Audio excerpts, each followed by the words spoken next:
Naaalala nyo ba to mga idol? Yung bata na na-feature natin na may galawang malakari Irving na hesi move at may kakaiba ring passing skills at malupit na court vision. Ngayon mga idol ay tunghayan natin ang buong clip na kuha natin sa game nila na to. Let's go!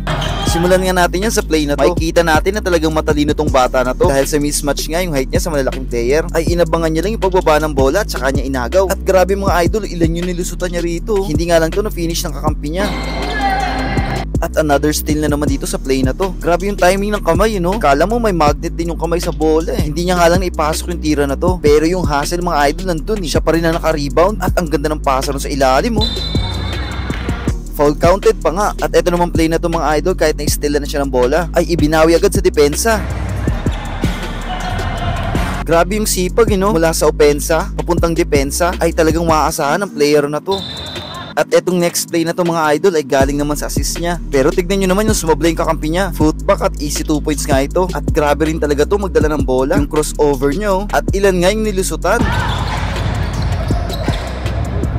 At hindi rin to basta pwedeng iwanan sa labas mga idol dahil meron din siya nito.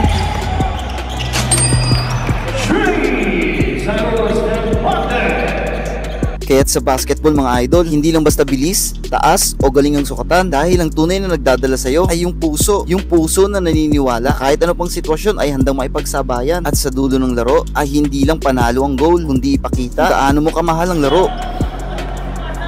Kaya't isa ako sa naniniwala sa iyo idol. Pagpatuloy mo lang ang ganyang mindset sa paglalaro, malayo ang mararating mo. Tag mo naman idol yung tropa mo na may napakalaking puso sa paglalaro ng basketball. Let's go!